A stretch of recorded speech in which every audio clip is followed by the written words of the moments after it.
চন্দনাইশের বাবা, কবর বড় ডেঞ্জারাস, এই কবর বড় সাংঘাতিক। এই কবরের ডানে মাটি, কবরের বামে মাটি, উপরে ছানি নিচে মাটি।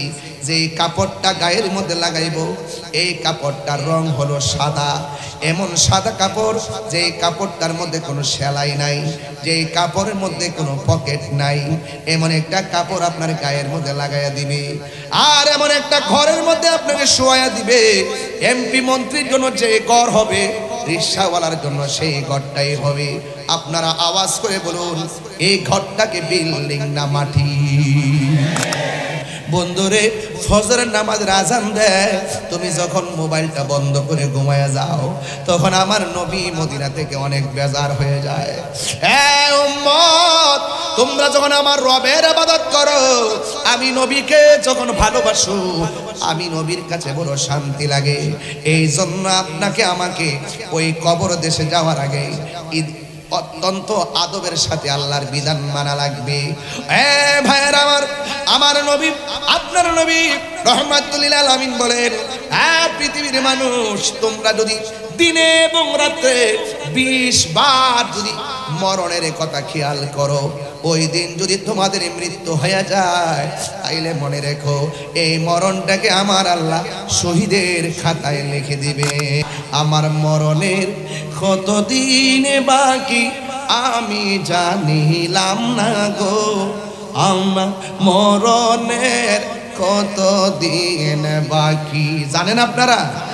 আরে জানেন নাকি? আর আজরাইলা শিয়া যখন হস্তে দিবা ধরি, তখন আমার মনা ভাই করবা পাখি, পাখি প্রাণ পাখি আঁকি, তখন আমার মনা ভাই করবা লুকালুকি আমি জানিলাম না গো, আল্লাহ মরণের কতদিন বাকি, আমার মরণের কতদিন বাকি আমি জানিলাম না গো, আল্লাহ মরণের কতদিন বাকি। এই তো আল্লাহ রাব্বুল আলামিন এই পৃথিবী দিয়ে আমাদেরকে পাঠিয়েছেন। ও বন্ধু, শুধুমাত্র তাই নয়, আল্লাহ বলছেন, বান্দারে আমি আল্লাহ তোরে বড় মায়া করে বানাইছি, কিন্তু কোন জায়গায় কখন মৃত্যু হবে আমি আল্লাহ ছাড়া পৃথিবীর কেউ জানে না। ওয়ামা তাদরি নাফসুন বিআইনি আরদিন তামুত। ও বান্দা, তুমি তো জানো না কোন জায়গায় তোমাকে মৃত্যুবরণ করতে হবে, তোমার মরণটা কোন জায়গায় হবে। এখনো তো যখন আমি গাড়ির মধ্যে ছিলাম, বাড়ি থেকে খবর আসছে একজন বাবা আমার মুরিদ, নাম হলো আলফাজউদ্দিন মাস্টার, তার আম্মা দুনিয়া থেকে বিদায় হয়ে গেছে। আরে ভাই, ওনার আম্মা শুনছি 2 দিন আগে হসপিটালে। জিজ্ঞেস করলাম কোথায় মারা গেছে, কয় হুজুর আমার আম্মা বাড়িতে মারা গেছে। I thinking about this position, আমি এই সিচুয়েশনটা নিয়ে একটু চিন্তা করলাম।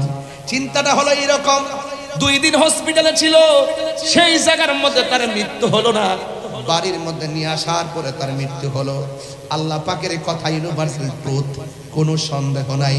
তার মরণ ঘরে লেখা আছে, হসপিটালে তার মরণ হবে না, তার মরণ বিদেশে লেখা আছে, তার মরণ কোনো গাড়িতে হবে না, তার মরণ ছাদ থেকে পড়ে লেখা আছে, কিন্তু তার মরণ পানিতে পড়ে হবে না। জবানটা খুলে বলুন, যেই কোনো জায়গায় যার যেইভাবে মরণ লেখা আছে, এই মরণটা নির্ধারণ করে রেখেছেন কে? আরো বড় করে বলুন না কে? এই জন্য বাবারা চলে যেতে হবে, কেউ দুনিয়ার মধ্যে থাকবে না গো। এই জন্য আমার যুবক, আল্লাহ বলেন আমি মানুষকে সৃষ্টি করেছি একমাত্র ইবাদতের জন্য। নামাজের মাধ্যমে যে আল্লাহর ইবাদত হয়, রোজার মাধ্যমে সেই রবের ইবাদত হয়, যাকাতের মাধ্যমে সেই আল্লাহর ইবাদত হয়। ও আমার বন্ধুগণ, এ আমার রাউজানের বাবা, ও আমার পটিয়ার বাবা, সাতকানিয়ার বাবা, চন্দনাইশের বাবা, আওয়াজ করে বলুন হেদায়েতের মালিক কে? এই জন্য আল্লাহ বলেন আমি সৃষ্টি করেছি একমাত্র আমি আল্লাহর গোলামি করার জন্যে। বান্দারে, তোমরা যদি আমাকে স্মরণ করো, আমি আল্লাহ তোমাদেরকে স্মরণ করব। আমরা আল্লাহকে স্মরণ করি ইবাদতের মাধ্যমে, আমরা আল্লাহকে স্মরণ করি ইবাদতের মাধ্যমে, আর আল্লাহ আমাদেরকে স্মরণ করবেন রহমত এবং আমাদের গুনাহগুলো ক্ষমা করার মাধ্যমে। জোরে বলুন সুবহানাল্লাহ। এই জন্য আমার চন্দনেশের বাবা, এখন জোয়ান কাল, গায়ে শক্তি আছে, এই শক্তি থাকা অবস্থায় আপনাকে ইবাদত করা লাগবে। ও বন্ধু, যৌবন যার যুদ্ধে যাওয়ার সময় তার, আমার নবী আপনার নবী বলেন হাসরের ময়দান যেদিন কায়েম হবে 7 প্রকারের মানুষকে আমার আল্লাহ আরশের নিচে ছায়া দিবেন। এর মধ্যে এক শ্রেণী হলো যৌবনকালে যার ইবাদত বেশি। এই জন্য মরার আগে যৌবনকালে যা ইবাদত করার ইচ্ছে মতো করেন, কারণ জোয়ানকালে তেলাওয়াত করলে বড় শান্তি লাগে, জোয়ানকালে রুকু দিতে বড় ভালো লাগে, সেজদা করতে বড় ভালো লাগে, 1 মিনিটের জায়গায় 2 মিনিট দাঁড়াইয়া কেরাত পড়তে বড় ভালো লাগে, কিন্তু বার্ধক্যকালে সেই তারতিবের খেলাফ হয়ে যায়। এই জন্য আমার যুবক ভাইয়েরা, আমি প্রায় মাহফিলে যুবক যুবক বলি, বন্ধু বন্ধু বলি, কেন এত আদবে করে ডাক দেয়, ভালোবাসায় ডাক দেয়, যেন আপনারা মসজিদমুখী হয়ে যান, আপনারা যেন মানবতামুখী হয়ে যান। এই জন্য আমি আপনাদেরকে এত মায়া করে ডাকি। বন্ধুরে, ফজরের নামাজের আজান দেয়, তুমি যখন মোবাইলটা বন্ধ করে ঘুমায়া যাও, তখন আমার নবী মদিনা থেকে অনেক বেজার হয়ে যায়। উম্মত, তোমরা যখন আমার রবের ইবাদত করো, আমি নবীকে যখন ভালোবাসো, আমি নবীর কাছে বড় শান্তি লাগে। এই জন্য আপনাকে আমাকে ওই কবর দেশে যাওয়ার আগে অত্যন্ত আদবের সাথে আল্লাহর বিধান মানা লাগবে। ভাইয়েরা আমার নবী, আপনার নবী রাহমাতুল লিল আলামিন বলেন, পৃথিবীর মানুষ, তোমরা যদি দিনে এবং রাতে 20 বার যদি মরণের কথা খেয়াল করো, ওই দিন যদি তোমাদের মৃত্যু হয়ে যায়, তাইলে মনে রেখো এই মরণটাকে আমার আল্লাহ শহীদের খাতায় লিখে দিবে।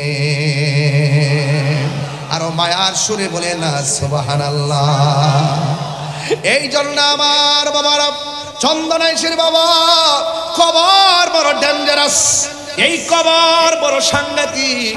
এই কবরের ডানে মাটি, কবরের বামে মাটি, উপরে ছানি, নিচে মাটি।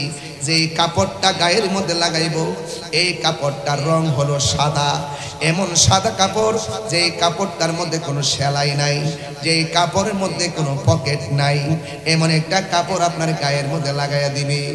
আর এমন একটা ঘরের মধ্যে আপনাকে শোয়া দিবে। এমপি মন্ত্রীর জন্য যে ঘর হবে, রিকশাওয়ালার জন্য সেই ঘরটাই হবে। আপনারা আওয়াজ করে বলুন, এই ঘরটাকে বিল্ডিং না মাটি? আর বড় করে বলে বিল্ডিং না মাটি? ভাইরা, অনুরোধ করি, এই কবরে যাওয়ার আগে নামাজের দরকার আছে না না? আমার নবী বলে, উম্মত, এই কবরের ভিতরে বেনামাজি হইয়া গেলে এই কবরের ভিতরে শাস্তির কোনো অভাব নাই। এর মধ্যে বেনামাজিকে ভয়ঙ্কর একটা শাস্তি দিবে। এই ডান পাশের মাটি পৃথিবীর এক প্রান্তে চলে যাবে, বাম পাশের মাটি পৃথিবীর আরেক প্রান্তে চলে যাবে, অনেক অনেক দূরত্ব হয়ে যাবে। 2 পাশের মাটি এসে আপনার ডান এবং বাম পাশে এমন ভাবে চাপা মারবো, আপনার ডান পাশের হাড্ডিগুলো বাম পাশের হাড্ডির ভিতরে ঢুকে যাবে। তখন আপনি এমন জোরে একটা চিৎকার মারবেন, ও চন্দনেশের বাবা, একটু আওয়াজ করে কন্যা আল্লাহ। এই আওয়াজে মানি না, জবান খুলে বলেন আল্লাহ। আরো বড় করে বলে আল্লাহ। এমন কিছু গুরুস্থান আছে, এখানে যত মানুষ আসছেন এর চাইতে কয়েকজন মানুষ গুরুস্থানে মাটি দেওয়া হয়েছে। ওরা এখন যেইভাবে কান্না করেছেন, ডাক দিয়েছেন, এমন ভাবে আল্লাহরে কবর দেশে ডাকতেছে, বাঁচাও বাঁচাও বাঁচাও, ও আল্লাহ, পারি না পারি না, আর সহ্য হয় না। এমন ভাবে তারা কান্না করে, জিন এবং মানুষ ছাড়া পৃথিবীর মধ্যে যত প্রাণী আছে সব কবরের কান্নার আওয়াজ শুনে। ও বন্ধু, ওই কবরে বেনামাজি হইয়া গেলে এমন ভাবে তোমাকে শাস্তি দিবে। এই জন্য আল্লাহ দুনিয়াতে বড় মায়া কইরা পাঠাইছে। আল্লাহ কয় আমি বান্দারে বড় মায়া কইরা বানাইছি। কাইফা তাকফুরুনা বিল্লাহি ওয়া কুনতুম আমওয়াতান ফাআহইয়াকুম সুম্মা ইউমীতুকুম সুম্মা ইউহয়ীকুম সুম্মা ইলাইহি তুরজাউন। কাইফা তাকফুরুনা বিল্লাহি ওয়া কুনতুম আমওয়াতান ফাআহইয়াকুম সুম্মা ইউমীতুকুম সুম্মা ইউহয়ীকুম সুম্মা ইলাইহি তুরজাউন।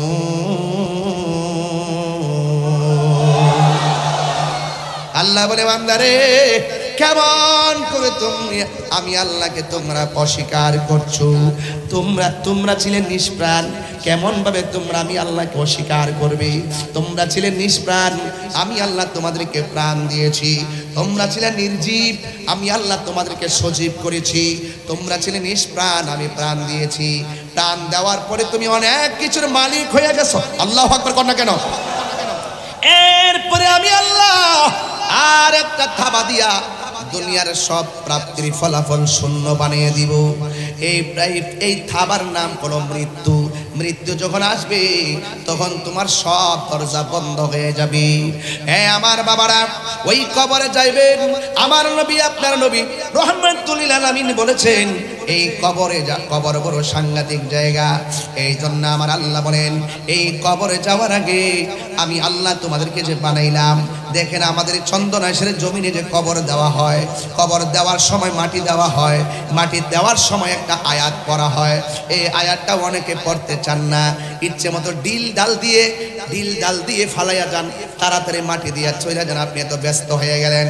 গতকাল একটা জানাজার মাঠে ছিলাম, 2 মিনিট কথা বলার সময় মানুষে বলে উঠলো তাড়াতাড়ি করে, রৌদ্র লাগতেছে, তাড়াতাড়ি করে, মানুষের কষ্ট হইতেছে। একটা মানুষের চির বিদায় দিব, আর মানুষ ওই মাঠের মধ্যে গিয়ে অস্থির হয়ে যায়।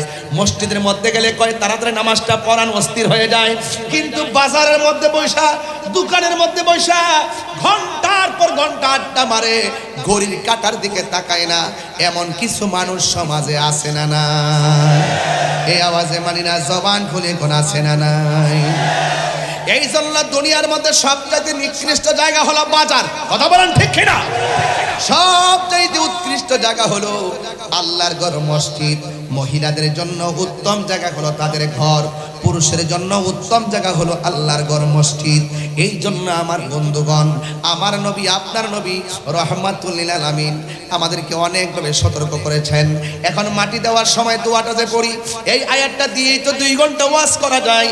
মিনহা খালাকনাকুম ওয়া ফিহা নুঈদুকুম ওয়া মিনহা নুখরিজুকুম তারাতান উখরা। এইভাবে আপনি মুষ্টি মুষ্টি মাটি দিয়ে আপনি বিদায় দিয়ে দিবেন। হাজার হাজার মানুষ আমরা মাহফিলের মধ্যে আজকে বসলাম।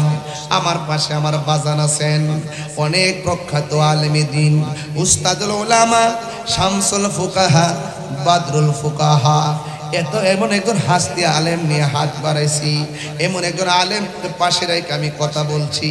চইলা গেলে বুঝবেন মূল্য কত ছিল। এখন তো আছে, আমরা অনেকে বুঝি না।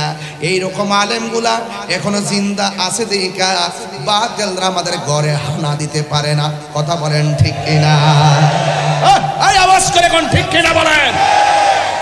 এই জন্য আমার বন্ধুগণ, আমি আপনি পৃথিবী ছেড়ে চলে যাব, কোন দিন চলে যাব কেউ আমরা জানি না রে বাবা।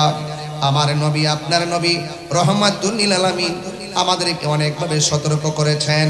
আমরা যখন মরণের ঘাটে পড়ে যাব, দেখবেন অনেক মানুষ মৃত্যুর ঘাটে গেলে পায়খানা করে বিছানা বাসায় দেয়, প্রস্রাব করে বিছানা বাসায় দেয়। আর চন্দনেশের মানুষ আমরা সব সময় আল্লাহরে বলবো, আল্লাহ মৃত্যু যখন দিবা পবিত্র অবস্থায় মৃত্যু দিও, মৃত্যু যখন দিবা ওযু অবস্থায় মৃত্যু দিও, মৃত্যু যখন দিবা আর কিচ্ছু চাই না, আমার নবীরে দিদার দিয়া দিয়া আমাদেরকে মরণ দিও। ও আমার চন্দনেশ্বর বাবা, মৃত্যুকালে আমরা যার পাগল, আমরা যার দেওয়ানা, আমরা সেই নবীর, আমরা আল্লাহ বলেন ফি আইয়ি সূরাতিন মা শাআ রাক্কাবা, আমি আল্লাহ যেমন ভাবে চাইছি এমন ভাবে তোমার চেহারাটারে বানাইছি। খালাকতু বিয়াদাইয়া, আমি আল্লাহ নিজের হাত দিয়ে তোমার চেহারাটা বানাইছি। এত মায়ার চেহারা, মুখের ভিতরে একটা জিহ্বা দিয়া দিছে, থুতু দিয়া ভিজা ভিজা। অনেকে থুতু দেখলে ঘৃণা করে, আর এই থুতু নিজের থুতু নিজে বাহিরে ফালাইয়া ভিতরে নেয় না, অথচ এই থুতু জিহ্বার মধ্যে লইয়া সারাদিন খেলামেলা করে। থুতুটার কি মূল্য? এই থুতু যদি না থাকতো, জিহ্বাটা শুকাইয়া থাকতো, আর শুকনা জিহ্বার কারণে কথা বলতে পারতাম না, গলা শুকাইয়া আমরা মারা যাইতাম। এত নিয়ামতের জিহ্বা দান করেছেন। শুধুমাত্র তাই নয়, এই চেহারাটার ভিতরে আল্লাহ এত কপালটা দিয়েছেন, এই কপালটা মাটির নিচে ঝুলাইয়া যখন আমরা বলি সুবহান রাব্বিয়াল আলা, আল্লাহর শ্রেষ্ঠত্বের বয়ান যখন করি, আল্লাহ খুশি হয়ে যায়, আল্লাহ বান্দার দিকে রহমতের দৃষ্টি দেয়।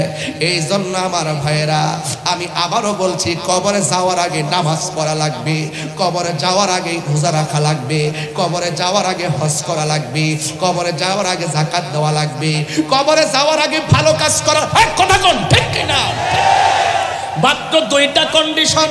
মা আতাকুমুর রাসূলু ফাখুযুহু ওয়া মা নাহাকুম আনহু ফান্তাহু।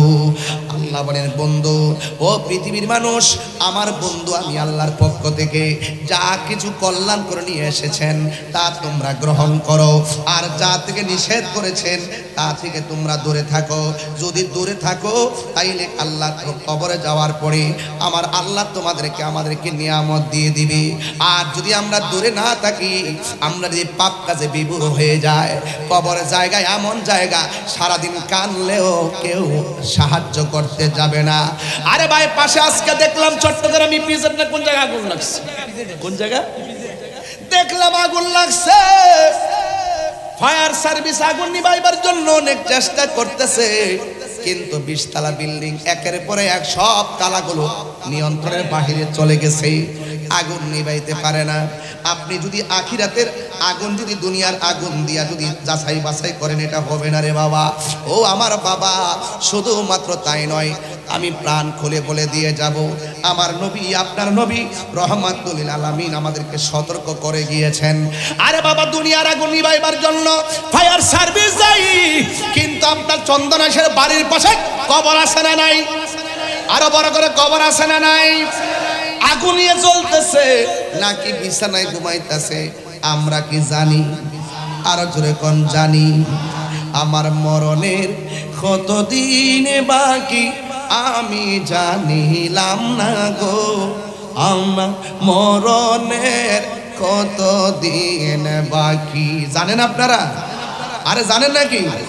আর আজরাইলা শিয়া যখন হস্তে দিবা ধরি, তখন আমার মনা ভাই করবা পাখি, পাখি প্রাণ পাখি কি, তখন আমার মনা ভাই করবা লুকালুকি আমি জানিলাম না গো, আল্লাহ মরণের কতদিন বাকি, আমার মরণের কতদিন বাকি আমি জানিলাম না গো, আল্লাহ মরণের কতদিন বাকি। এই তো হাদিসটা আমি আজকে কোট করলাম, কইতাম নি বাজান? হ্যাঁ, একটা হাদিসটা বইলা বালাই, কবর বড় সাংঘাতিক। আমার হুজুর এখানে আছেন। আনাসিন রাদিয়াল্লাহু তাআলা আনহু কল, হযরতে আনাস রাদিয়াল্লাহু তাআলা আনহু থেকে বর্ণিত, তিনি বলেছেন, ক্বালা রাসূলুল্লাহ সাল্লাল্লাহু আলাইহি ওয়াসাল্লাম, আমার নবীর নূরানি জবান মুবারক দিয়ে তিনি বলছেন, ইন্নাল আবদা, নিশ্চয়ই বান্দাকে, ইজা বুদিআ ফি কবরিহি, যখন কবরের মধ্যে নামানো হবে, যখন বান্দাকে মৃত্যুর পরে কবরের মধ্যে রাখা হবে, ওয়া তাওয়াল্লা আনহু আসহাবুহু, যখন সাথীগণ তারে কবর দিয়া চলে আসবে। আমরা ব্রাহ্মণবাড়িয়া হলে এমন ভাবে বলতাম, মানুষ আইব রে এক নজর দেখিতে মানুষ আইব রে, কিন্তু কেউ ঘরে থাকবে না। বন্ধু তোমার দেখতে আসবে, কই আমার কাজ আছে চলে যায়। জানাজার মাঠে আসবে, আপনাকে জানাজার নামাজটা দিয়া দোয়াও করবে না। কবরে মাটি দেওয়ার সময় গোরস্থানে বন্ধু যায় না, কয় আমার বাজার আছে। আপনারে কবরে দেওয়ার সময় মানুষ আর থাকে না, সবাই যার জন্য চলে যায়। আমার নবী আপনার নবী বলেন ইন্নাল আবদা, আমার নবী আপনার নবী বলতেছেন, আমার নবী বলেন ইন্নাল আবদা ইজা বুদিআ আলা ফি কবরিহি, যখন মাইয়িতকে মরে যাওয়ার পরে কবরস্থ রাখা হয়, ওয়া তাওয়াল্লা আনহু আসহাবুহু, যখন তার সাথীরা কবর থেকে ফিরে আসে, ইন্নাহু, ওই মৃত্যু ব্যক্তি, লা ইয়াসমাউ করানি আলিহিম, পায়ের আওয়াজ শুনতে পায়, পায়ের আওয়াজ শুনতে পায়, পায়ের আওয়াজ শুনতে পায়। ও বন্ধুরে, তারা যে চলে যাইতেছে, বন্ধু বান্ধবের পায়ের আওয়াজ তারা শুনতেছে, চলে যাইতেছে। কেউ গোরস্থানের মধ্যে আর থাকে না রে। 40 কদম হাঁটিয়া আসিবে স্বজন, মুনকার নাকির হাজির হইবে রে তখন। এবার আমার নবী বলতেছেন আতাহু মালাকানে, ওই কবরের মধ্যে দুইজন ফেরেশতা আসবে, ফায়াক উদানিহি, এবং কবরের মধ্যে যিনি আছেন তাকে উঠাইয়া বসানো হবে। ফায়াকুলানে, যেই দুইজন কবরে নামছে তারা জিজ্ঞাসা করবে মা কুনতা তাকুলু ফি হাযা রাজুলি মুহাম্মদ, নবী সাল্লাল্লাহু তাআলা আলাইহি ওয়াসাল্লাম সম্পর্কে তুমি কি বলতে।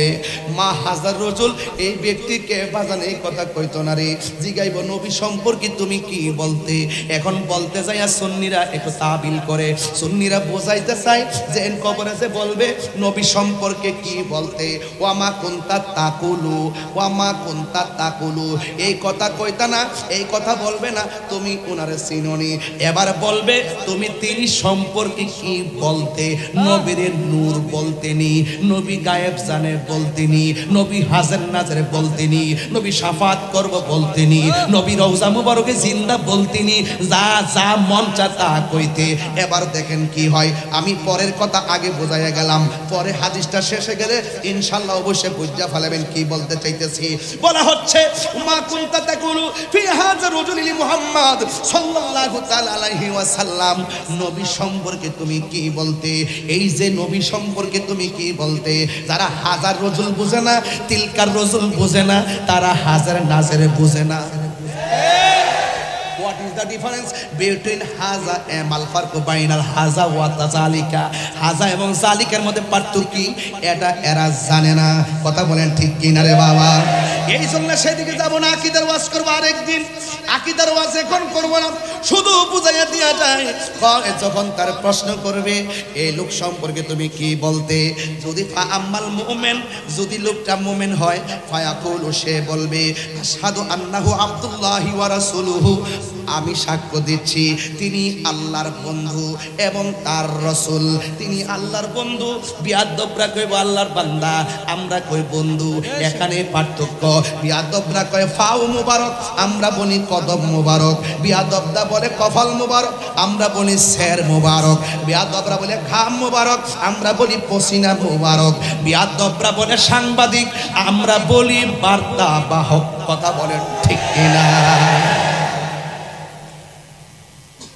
পার্থক্য বুঝেন না আপনারা? আজ থেকে বহুত বছর আগে তারা আমার নবীজিকে পিওনো পর্যন্ত বলছে, হুজুর পিওনো পর্যন্ত বলছে। ওরা আপনাদের সংগ্রাম করছেন হুজুর সারা জীবন এদের সাথে, এরা সারা জীবন বলছে নবী রওজা মুবারকে মরে পচে মাটির সঙ্গে মিশে গেছে। আমাদের আকাবেররা দলিল দিতে দিতে এই শেষ বয়সে দেখতে ফেলাইছে, ওরা এখন নবীজিকে জিন্দা নবী মানে। আরে যুবক ভাইরা হাত তুলে বলো ঠিক কিনা বলো? সুন্নিরা কি দালালের জন্য কথা বলে? সুন্নিরা দলিলের জন্য কথা বলে ঠিক কিনা বলেন? এই ওয়াজ আমি বাংলা কইরা গেছি, বাংলা ভাষায় এই ওয়াজগুলো করছি। বাংলা ভাষায় বলার পরে আমাকে বলতো ওরা কিচ্ছা কাহিনী কো। আরে বেটা চন্দ্রে সে জমিনে শোন, আমার ভাষা জাইয়েদ মাহের একজন আলেমে দ্বীন উস্তাদুল উলামা মাতুল ফুকাহা শামসুল উলামা বসা আছে। আমি যে এবারে অর্থ তুলতেছি, একটা অর্থ মন করা তুলছি না। কথা বলেন ঠিক কিনা?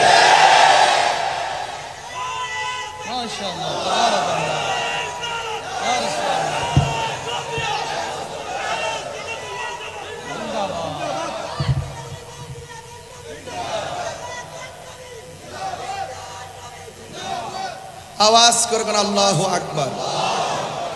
একদিন মাটির ভেতরে হবে গো রে মন আমার, কেন বান্ধো দালান গো রে মন আমার, কেন বান্ধো দালান গো। এই কথাটা কি মিথ্যা কথা বলছি আমি? একদিন মাটির ঘর হবে কি হবে না? এই দালান ঘর কি কবরে যাবে? প্রাণ পাখি উড়ে যাবে পিঞ্জর ছেড়ে, ধরা দামে সবই রবে, তুমি যাবে চলে। বন্ধু বান্ধব যত অতাপিতা তার সুত হয়ে যাবে সবই তোমার পরে মন আমার, কেন দালান ঘর রে মন আমার, কেন বান্ধ দালান ঘর। এই যুবকরা, গান বলে উড়িয়ে দিও না, একটু চিন্তা করো আমি কি বলেছি। রাহি ভাই বলছিল, কে বলছে চিন্তা করো না, কি বলেছে সেটাই দেখো, এটাই সঠিক কথা। যদি সত্য হয়, রিকশাওয়ালা হলেও তার কথা আমি মানতে বাধ্য। রাইট? ছোট্ট সন্তানটা, ছেলেটাও যদি বলে হক কথা, আমি সেটা মানতে বাধ্য ভাই, আমি এটা মানতে বাধ্য। সবার আগে আমি একজন মানুষ, এই মানুষটাকে আল্লাহ মায়া কইরা বানাইছে, ঠিক কিনা বলেন? গর্ববোধ করি যে মুসলমানের ঘরে জন্মগ্রহণ করেছি, হিম্মত করে কথা বলি, আমরা ইমানদার কথা বলেন, ঠিক কিনা? এই জন্য বলা হচ্ছে ফা আম্মাল মুমিন। আপনাদের কষ্ট হচ্ছে বোধহয়, বেশি লম্বা হয়ে যাচ্ছে ওয়াজ, আর একটু সামনে যাবো ইনশাল্লাহ। আপনাদের ধৈর্য কি আছে ইনশাল্লাহ? রাত্র তো অনেক বেশি হয়ে যাচ্ছে, কষ্ট হচ্ছে আপনাদের। ফা আম্মাল মুমিন, যদি চন্দনাইশের প্রেমিকটা মুমিন হয়, সুবহানাল্লাহ কটা? এই যে মুরব্বী বসে রয়েছে না, চোখের পানি ফালায় চল চল করে কাঁদতেছে, বাবা এখন বসতে পারতেছেন না, বুড়া মানুষ তো বেহেশতে যাইতো না। হাদিস শরীফে দেখছি, আমার হুজুর এখানে আছে, 33 বছরের জোয়ান বানাই আল্লাহ বেহেশতে পাঠাই দিল। আল্লাহু আকবার বলেন না কেন? আমার যুবক ভাইয়েরা, বলা হচ্ছে ফা আম্মাল মুমিন, যদি সে মুমিন হয়, ফায়াকুলু, সে বলবে আশহাদু আন্নাহু আব্দুল্লাহি ওয়া রাসূলুহু, আমি সাক্ষ্য দিচ্ছি তিনি আল্লাহর বন্ধু এবং তিনি হলেন আল্লাহর রাসূল। ফায়ুকালু লাহু, তাকে বলা হবে, কাকে? দুইজন ফেরেশতা মাইয়াতকে বলবে, সে তখন জিন্দা, ওই কবরবাসীকে বলবে ইলা মাকুনসুর ইলা মাকআদিকা মিনান নার, তোমার জায়গা থেকে ওই দিকে একটু জাহান্নামের দিকে লক্ষ্য করো, জাহান্নামের দিকে লক্ষ্য করবে। এরপরে বলা হলো কদ আবদালাকাল্লাহু বিহি মাকআদাম মিনাল জান্নাহ, এই জায়গাটা জাহান্নাম। আবদালাকা বদল থেকে বদল। আল্লাহ রাব্বুল আলামিন সাক্ষ্য সঠিক হওয়ার কারণে আর তোমার জবাবটা সঠিক হওয়ার কারণে আল্লাহ রাব্বুল আলামিন ওই জাহান্নামের চিত্র বদল করে জায়গাটাকে জান্নাতের বাসস্থান বানায়া দিছি। আর বলবেন আল্লাহু আকবার। আমার জবাব মেরে ওয়া আম্মাল মুনাফিক, ওয়াজ শুরু হয়ে গেল। আঙ্গুদেশের এখন দেখবেন বাজান, মুখের ভাষা অনেক সুন্দর, পাগড়ি টাগড়ি চোখ, বাজানে ধরে লিছে কেসটা, কোন দিকে যাইলাম বলে ধরে ভালাইছে কেসটা, যে চেহারা বড় সুন্দর, দুয়ারি টুপি অনেক সুন্দর, এবং তাদের নামাজ কালাম দিনের কথার অভাব নেই।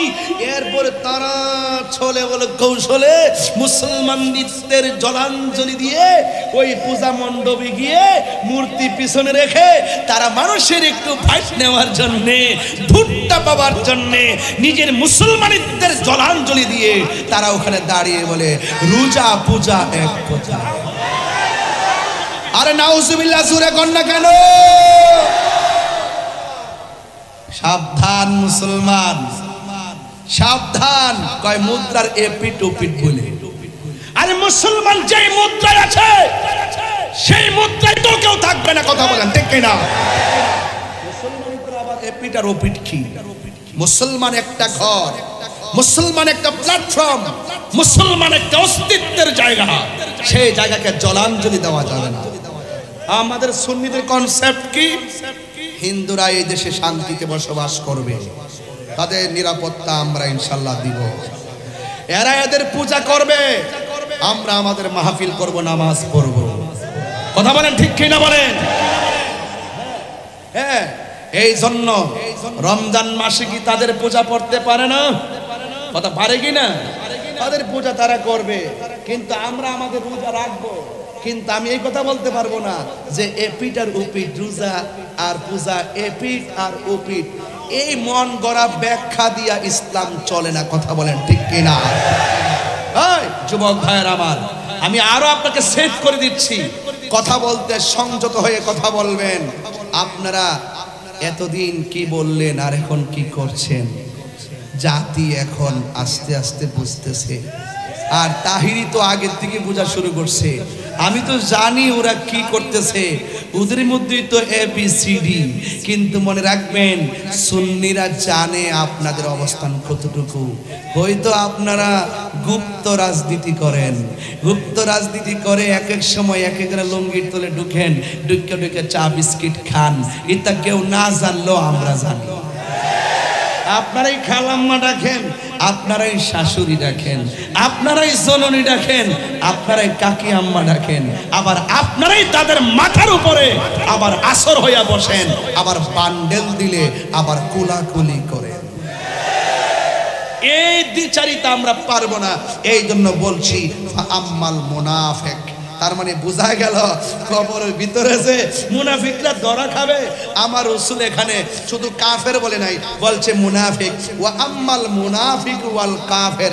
আর কবরের মানুষটা যদি মুনাফিক হয় কাফের হয়, দুইটা শব্দ পাশাপাশি, রাসূল বলছেন কাফেরের চাইতো মুনাফিক আরো ভয়ঙ্কর। ঠিক কিনা বলেন? ইন্নাল মুনাফিকিনা ফি দারকিল আসফালি মিনান নার, জাহান্নামের সর্বনিম্ন স্তরে মুনাফিকরা বাস করবে। ঠিক কিনা বলেন? বলা হচ্ছে ওয়া আম্মাল মুনাফিক ওয়াল কাফের, কবরের মানুষটা যদি ইয়া হয় মুনাফিক এবং কাফের হয়, ফায়ুকালু লাহু, তাকে বলা হবে, কি বলা হবে? মা কুনতা তাকুলু ফি হাযার রাজুল, এই লোক সম্পর্কে অর্থাৎ নবী সম্পর্কে দুনিয়ায় তুমি কি বলতে? তখন সে বলবে ফায়াকুলু, অতঃপর সে বলবে লা আদ্রি, আমি জানি না, কুনতু আকুলু, আমি ওই কথাই বলতাম, মা ইয়াকুলুন নাস, মানুষে যা বলতো আমি তাই বলতাম, যা বলতো তাই বলতাম।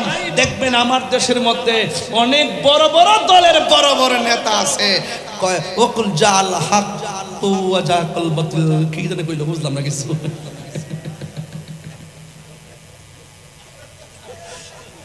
ইসলামী দলের এত বড় নেতা জাল হক ওয়া জাকাল বাতিল, এটাও শুদ্ধ করে পড়তে পারে না। আবার দেখবেন ওয়া শুরু করলে বিসমিল্লাহ, ইনশাআল্লাহ, আলহামদুলিল্লাহর অভাব নাই, কথাবার্তা কইলে বিসমিল্লাহ, আলহামদুলিল্লাহর অভাব নাই। কিন্তু দেখা যায় ইসলামের কথা ঠিকই কয়, কিন্তু সবই ঠিক আছে, ভিতরে গন্ডগোল আছে। কথা বলেন ঠিক না বেঠে? আমি কি বাড়ায় বলতেছি নাকি? আমি দলিলের কথা বলতেছি। কি বলে দেখেন না মুনাফিকরা কি খায়। হুজুর কইছিনি লা আদ্রি, আমি জানি না, কুনতু আকুল, আমি ওই কথাই বলতাম, মা ইয়াকুলুন নাস, মানুষ যা বলতো, ফায়ুকালু, অতঃপর তাকে বলা হবে লাহু, তাকে বলা হবে লা দারাইতু ওয়ালা তালাইতা, তুমি পড়লে না কেন, তুমি দেখলে না কেন, তুমি জানলে না কেন, তুমি পড়লে না কেন, তুমি পড়লে না কেন, জানলে না কেন, বুঝলে না কেন? তাইলে বোঝা গেল জবাবদিহিতা কবরেও। আরে বলেন না জবাবদিহিতা কবরেও। সবাই শুনলো, পড়লো, বুঝলো, কিন্তু তুমি পড়লে না কেন, জানলে না কেন, বুঝলে না কেন? এরপরে কি হবে দেখেন, তারে কি বলবে? ওয়ায়ুদ্রাবু বিমাতারিকি মিন হাদিদিন, একেবারে লোহার কস্তুরি লয়া, এটা কি আপনার এলাকা লোহার হাতুড়ি, ডান্ডা, ডান্ডা, লোহার ডান্ডা লয়া দরবাতান, এমন ভাবে তারা আঘাত করা শুরু করবে ফায়াসিহু সাইহাতা ইয়াসমাউহা মাইয়ালিহি, এবং তার কান্নার আওয়াজ জীব জন্তু জড়বস্তু মানে যা আছে সব তার কান্নার আওয়াজ লোহার হাতুড়ি দিয়ে এমন ভাবে তারে মারা শুরু করবে, সব জীব জন্তু তার কান্নার আওয়াজ শুনবে। গায়রা সকালাইন, মানুষ এবং জিন ছাড়া, মানুষ এবং জিন ছাড়া সবাই তার কান্নার আওয়াজ শুনবে। আপনারা জবান খুলে বলুন, কবরের জবাবদিহিতা আছে না নাই? এবার একটু সামনে যান তো দেখি। ওয়ামিনহা নুখরিজুকুম তারাতান উখরা, আপনাকে কবর থেকে একটা মাঠে উঠানো হবে। ওই মাঠটা কি সাধারণ কি আপনাদের খেলার মাঠের মতো, নাকি উত্তপ্ত গরম মাঠ? আরো বড় কি মাঠ? গরম মাঠ। এই কবর থেকে আপনাকে উঠতে হবে, এই কবর থেকে আপনাকে উঠতে হবে, আপনার বাঁচার কোনো রাস্তা নাই। এই জন্য আমার ভাইয়েরা, এই কবর থেকে যেহেতু আপনি উঠবেন আর ওখানে যেহেতু আপনি একত্রিত হবেন, গায়ের মধ্যে কোনো কাপড় থাকবে ভাই? গায়ের মধ্যে কোনো কাপড় থাকবে না, আপনি থাকবেন উলঙ্গ। আমার একটা হাদিস যদি আমি এই মুহূর্তে না বলি তাহলে আমার হক আদায় হবে না। এই হাদিসটা বলি আমি আপনাদেরকে একটু করুন দৃশ্যের দিকে নিয়ে যাবো। এক নম্বর হাদিস হলো, সেটা হলো কি জানেন? আল্লাহর হাবিব সাল্লাল্লাহু আলাইহি ওয়াসাল্লাম তিনি বলেছেন, হাসরের মাঠে মানুষদেরকে যে একত্রিত করা হবে, এই মাঠটা কেমন হবে? আল্লাহ পাকের হাবিব বলতেছেন, এই মাঠটা হবে বাইদা আফরা, এই মাঠটা হবে আংরার মাঠ, এই মাঠটা হবে একবারে ওই যে কি বলে তামার মাঠ, একদম গরম মাঠ হবে। কাকুরসাতিন নাকি, ওই মাঠটা এমন মাঠ হবে যেই মাঠের মধ্যে কোনো উদ্ভিদ থাকবে না, যেই মাঠের মধ্যে কোনো গাছপালা থাকবে না। হাদিসটা মনে হয়, আমার মনে হয় যতটুকু বলতেছি শব্দগুলো হাদিসের ভিতরে আছে। সেই মাঠে কোনো গাছ থাকবে না, কোনো ধরনের আপনার ছায়া থাকবে না। সেই মাঠের মধ্যে ওসি বলেন, এসপি বলেন, ডিসি বলেন, যত ধরনের কথাই বলেন, কাহার জন্য আলাদা করা হবে না। সবাই একটা মাঠের মধ্যে তারা অবস্থান করবে। রাসূল আয়েশা সিদ্দিকা রাদিয়াল্লাহু তাআলা আনহা বলেন, আল্লাহর হাবিব সাল্লাল্লাহু আলাইহি ওয়াসাল্লামকে আল্লাহ রাসূল সাল্লাল্লাহু আলাইহি ওয়াসাল্লাম বলেন, আয়েশা রে, হাসরের মাঠে আমার মনে হয় হাসরের মাঠে আল্লাহর হাবিব বলছেন, হাসরের মাঠে সব মানুষ পায়ের মধ্যে জুতা ছাড়া এবং গায়ের মধ্যে কাপড় ছাড়া খতনাবিহীন অবস্থায় তারা হাসরের মাঠে উঠবে। আয়েশা সিদ্দিকা বলেন, ইয়া রাসূলুল্লাহ, এটা কেমন একটা মাঠ, লজ্জাস্কর মাঠ, সেখানে একজন আরেকজনকে দেখবে। আল্লাহর হাবিব বললেন, আয়েশা না, এটা এমন একটা মাঠ হবে রে, একটা সেকেন্ডের জন্য কাহার দিকে তাকাইবা কোনো সময় পাবে না। সেই মাঠটা হলো হাসরের ময়দান। আর নামাজ এমন একটা বন্দিগি, ওই মাঠের মধ্যে সর্বপ্রথম হিসাব নেওয়া হবে, নামাজের হিসাব। আমার চন্দনেশের বাবা, জবানটা খুলে বলুন, আমরা নামাজ চাই কি চাই না? এ আওয়াজে মানি না, জোরে বলা চাই কি চাই না? যদি নামাজ চেতে হয় তাহলে আজকে থেকে তো ওয়াদা করতে হবে, আমরা নামাজ পড়বো ইনশাআল্লাহ। রাসূল বলেন, ওই হাসরের মাঠে এক শ্রেণীর মানুষের নখগুলো থাকবে তামার নখ। কিসের নখ? তামার নখ থাকবে। এই তামার নখ দিয়ে তাদের চেহারার গোশতগুলো টেনে টেনে ভক্ষণ করবে। রাসূলুল্লাহকে প্রশ্ন করা হয়, ইয়া রাসূলুল্লাহ, এদের নখগুলো কেন এত বড় বড়? আর নখগুলো হলো তামার আর পিতলের, আর এই নখ দিয়ে তাদের গালের গোশত নিজেরাই নিজে গোশত খুলছে এবং তাদের চেহারার চামড়া ছিঁড়ছে। ওরা কারা? রাসূল বলেন, এরা হলো, আল্লাহ বলবেন, ও বন্ধু, এরা হলো দুনিয়ার ওই সমস্ত বান্দা যারা গীবত করত। আপনারা বলেন, চন্দনে সে গীবত আছে না নাই? মুনাফিকি আছে না নাই? এবং এই মুনাফিকদের শাস্তিও আছে না নাই? এই জন্য বাবারা, দুনিয়াতে যাই করেন না কেন, আমি শুরুতেই বলছিলাম, ইন্নাল্লাহা ইউমাহহিলু ওয়ালা ইয়ামহুল, আল্লাহ ছাড় দেয় কিন্তু ছেড়ে দেয় না। নামাজ পড়ো নাই, দুনিয়ায় ঘুমাইছো, অসুবিধা হয় নাই, ঘুমাইছো, অসুবিধা হয় নাই, ব্যবসা করছো, অসুবিধা হয় নাই, আল্লাহ ছাড় দিয়েছেন। কিন্তু হাসরের মাঠে নামাজের হিসাব না দিয়া এক চুল পরিমাণ এক অগ্রসর হওয়া যাবে না। সেই মাঠটা হলো হাসরের ময়দান। কথা বলেন ঠিক কিনা?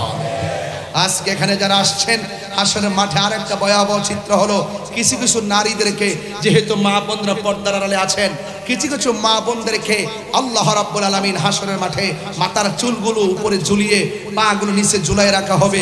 জিজ্ঞেস করা হবে তারা কারা? কয় তারা হলো দুনিয়ার ওই সমস্ত নারী যারা বেপরদায় চলাফেরা করত, যারা স্বামীর অবাধ্যচারিতায় চলাফেরা করত। আমার চন্দনেশের মা, বিদায় বেলায় কথা এতটুকুই বলবো, আমরা যতই এই দুনিয়াদারি করি না কেন, আল্লাহর হুকুমের লঙ্ঘন করব না, আল্লাহর বিধানের লঙ্ঘন করব না। কেন? ফামাইয়ামাল মিসকালা যাররাতিন খায়রান ইয়ারা ওয়া মাইয়ামাল মিসকালা যাররাতিন শাররান ইয়ারা। যাররা যাররা পরিমাণ হিসাব নেওয়া হবে হাসরের ময়দানে। কথা বলেন ঠিক কিনা? তাইলে সব জায়গায় দুনিয়া বলি, কবর বলি, মরণ বলি, হাসর বলি, মিজান বলি, পুলসিরাত বলি, সব জায়গায় আমার নবীর আমার নবীর সেই ভালোবাসা, নবীর মর্যাদা আছে না নাই? আরো বড় করে আছে না নাই? এই জন্য আমি বলতেই হয়, আমি মদিনার পাগল, আমি নবীজির পাগল, আমি মদিনার পাগল, আমি নবীজির পাগল। মদিনার দুলবালি মোর নয়নের কাজল, আমি মদিনার পাগল, আমি নবীজির পাগল, আমি মদিনার পাগল, আমি নবীজির পাগল।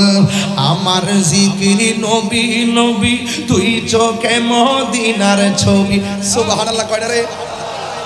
আমার জিকির নবী নবী,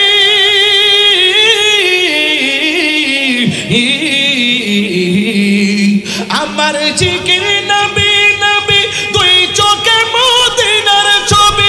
নবীর প্রেমে দিতে রাজি, নবীর রাজি, নবীর প্রেমে দিতে রাজি জীবনের সকল। আমি মদিনার পাগল, হাত তুললে খুশি হব, পতাকা বানাই দেন না। আমি মদিনার পাগল, আমি নবীজির পাগল। মদিনার দুলবালি মোর নয়নের কাজল, আমি মদিনার পাগল, আমি নবীজির পাগল, আমি মদিনার পাগল, আমি নবীজির পাগল। আমার রোগের সকল ওষুধ দয়ালে নবীর সালাম দরুদ। তিনবার করি ইয়া রাসূলুল্লাহ। আমার জিকির আমার কি, আমার রোগের সকল ওষুধ দয়াল নবীর সালাম দরুদ। আমার জিকির আমার রোগের সকল ওষুধ দয়াল নবীর সালাম দরুদ। ভক্তি চিত্তে পড়ি যখন, ভক্তি চিত্তে পড়ি যখন, অসুস্থ সবল আমি মদিনার পাগল, নবীজির পাগল, আমি মদিনার পাগল। মদিনার ধুলবালি মোর মাহাদি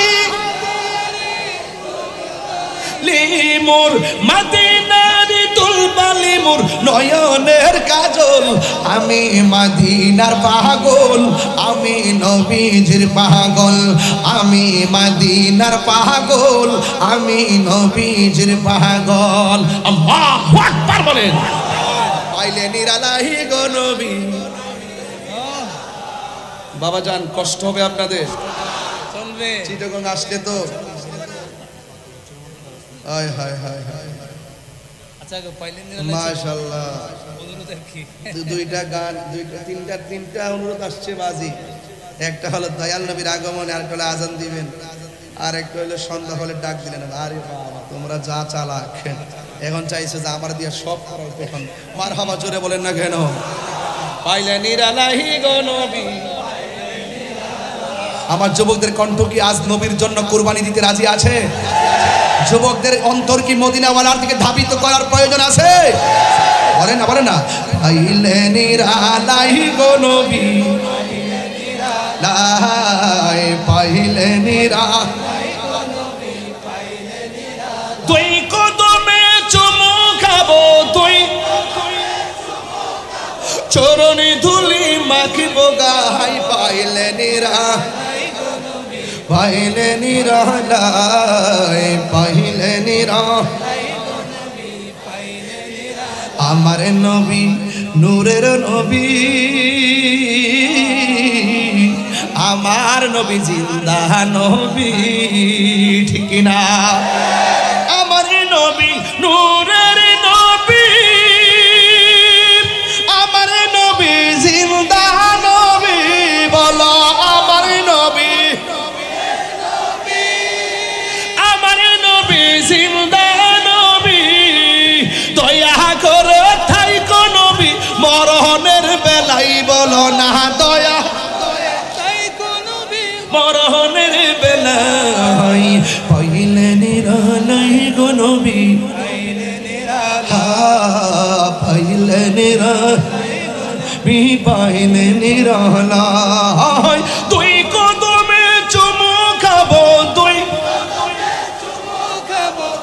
চরণে ধুলি মাখিব গাই পাইলে নিরালাই পাইলে নিরালা এটা আমার ওয়াজের সাথে গজলটা মিলাইলাম আসল কথা বইলা দি রাহি ভাই আরে কঠিন হাসরের দিনে কে তোরা ভাই আমার নূর নবী বিনে হুজুর হুজুরের একটা কথা কই আমার দেশের কিছু লোক আছে আমার মতন টুপি ভইরা মাইকের সামনে এসে বলে নবী হাসরের মাঠে সুপারিশ করব দূরের কথা নবীর জান লিয়াই নাকি ঠেলা ঠেলি নাউজুবিল্লাহ তিনবার কোন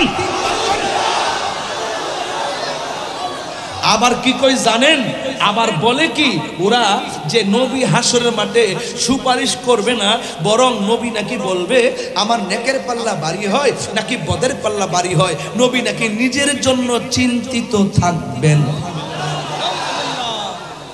নাউজুবিল্লাহ কোন আরে কঠিন হাসরের দিনে কে ধরাবে আমার নূর নবী বিনে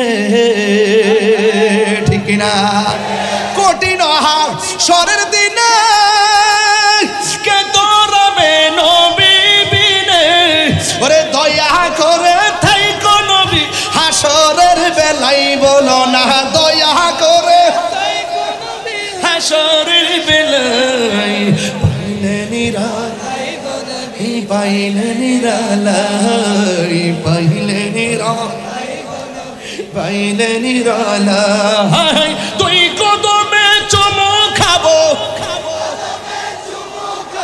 চরণে ধুলি মাখো গাই পাইলে নিরালাই পাইলে একটা স্বপ্ন আপনাদের সবার ভিতরে আছে কোনটা জানেন নবীর দিদার এই জোরে কোন ঠিক কিনা একদিন স্বপ্নে দেখলে গজারে সব গুনাহ তোমার আমার জড়িয়া পড়বে ঠিক কিনা একদিন স্বপ্নে দেখলে যাবে সব গুনাহ জড়িয়া পড়ে ওরে দয়া করে দিও দেখা নিদানের বেলাই বলো না দয়া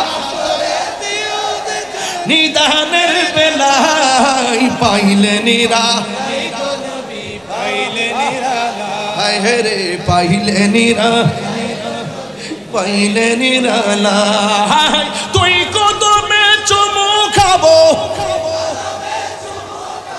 চরণে ধুলি মাখিব গাই পাইলে নিরালাই গো নবী পাইলে নিরালাই পাইলে নিরালাই গো নবী পাইলে নিরালাই পলকে জীবন দিয়ে দেব যদি নবী আপনি চান ঠিক না ওগো আর জি আমার এই জীবন একবার দেখা দাও হাবিবি ইয়া রাসূলুল্লাহ হাবিবি ইয়া হাবিবাল্লাহ আল্লাহ হাবিবি ইয়া রাসূলুল্লাহ হাবিবি ইয়া হাবিবাল্লাহ ঠিক না আপনারা নবী দেখতে চাই কি চাই না আমরা রাসূল দেখতে চাই কি চাই না এখন বলুন এখন সরাসরি আমার হুজুর এখানে বসে আছে সবাই বলুন আমার নবী কবরে শরীর মুবারকে থাকার ক্ষমতা আছে না নাই কবরে কি ছবি না নবী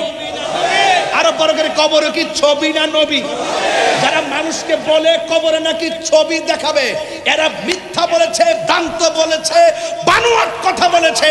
আমার নবী কবরে সশরীরে হাজির থাকবেন, কথা বলেন ঠিক কি না?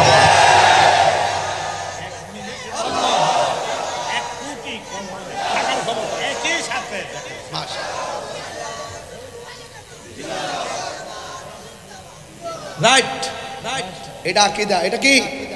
এটা সুন্নিদের আকীদা। কবরে নবী চাই, ঠিক কি না?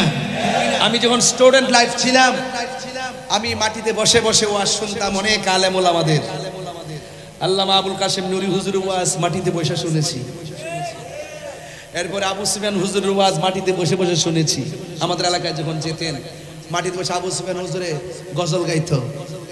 আমারই মতের নিদান কালে থাকিও নবী গো আমার সামনে, দেখিব আপনাকে আপন নয়নে। ইয়া রাসূলুল্লাহ, ইয়া রাসূলুল্লাহ। এভাবে কত না শুনেছি হাদিসে, দেখিলে আপনাকে জীবনের গুণে জড়িয়া ভরে দিবেন গো দেখা দয়া করিয়া। ইয়া রাসূলুল্লাহ। জোরে জোরে পিছনের ভাইরা উঁচু কণ্ঠে, স্কুল কলেজ ইউনিভার্সিটির ভাইরা জবান খুলে বলুন ইয়া রাসূলুল্লাহ। আরে আলেমরা হয়তো একদিন চলে যাবে, আমাদের আকাবেরা চলে গেছেন, তাদের কণ্ঠ মানুষের হৃদয়ে বাজবে, কথা বলেন ঠিক।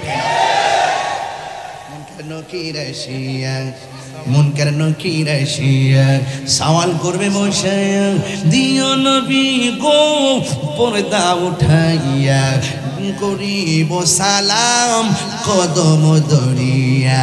ইয়া রাসূলুল্লাহ, ইয়া রাসূলুল্লাহ। ছোটবেলায় আমরা শিখেছি গজলগুলো, নবীজি আসবে কবরে, নবীজিকে সালাম করবে, কবির ভাষায় আমরা শুনেছি। আর দলিলের আগে শান শুনে শুনে রাসূলুল্লাহকে হৃদয়ে বারান্দা বানাইতেছে, ঠিক কি না বল? আর এখন আইসা, এখন তো উত্তর দক্ষিণ পূর্ব পশ্চিম সব চিনি, ওরা যদি বলে নবীকে কবরের ছবি দেখাবে, আরে মৌলবীরাই বলে ছবি তোলা হারাম, ছবি তোলা যাবে না, ছবি তোলা হারাম। আবার কই নবীর নাকি কবরের ছবি দেখাবে। বাটপার নাম্বার 2।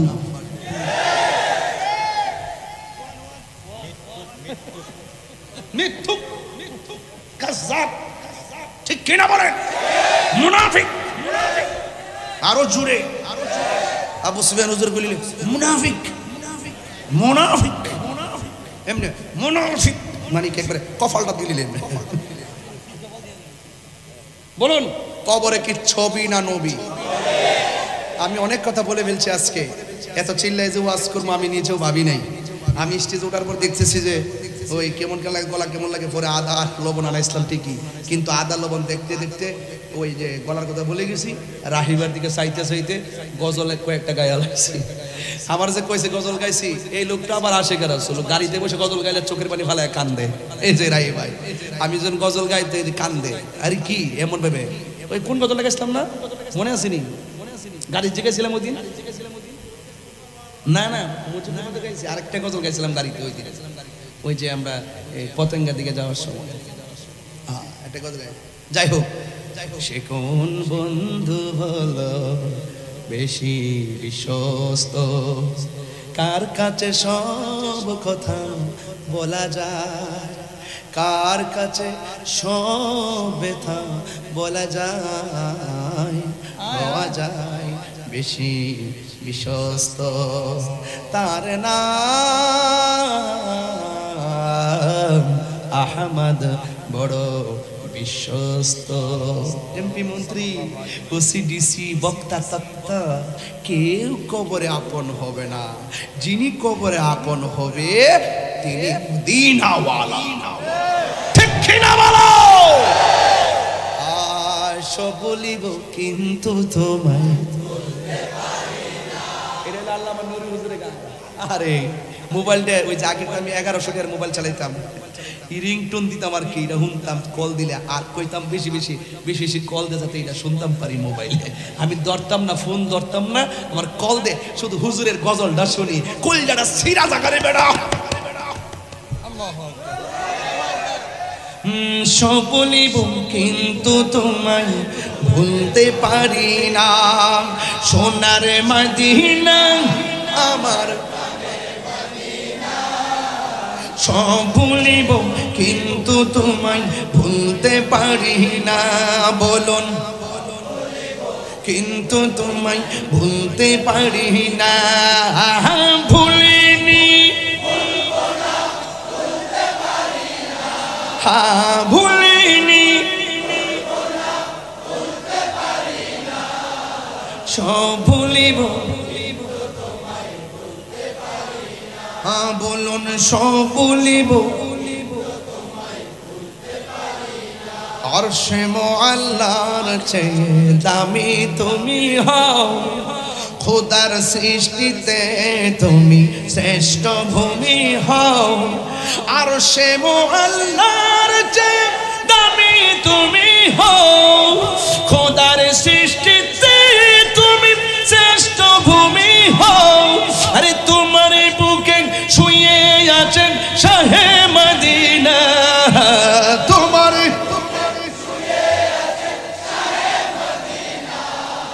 সব ভুলিব কিন্তু তোমায় ভুলতে পারি না, সব ভুলিব। জান্নাতের বাগান তোমায় নবী বলেছে, খাকে শেফার অধিকারী তোমায় করেছে। জান্নাতের বাগান তোমায় নবী বলেছে, খাকে শেফার অধিকারী তোমায় করেছে। ওরে তোমার বুকে প্রবাহিত নূরের ঝরনা, তোমার না সব ভুলিব না, বলুন সব ভুলিব কিন্তু তোমায় ভুলিনি, ভুলিনি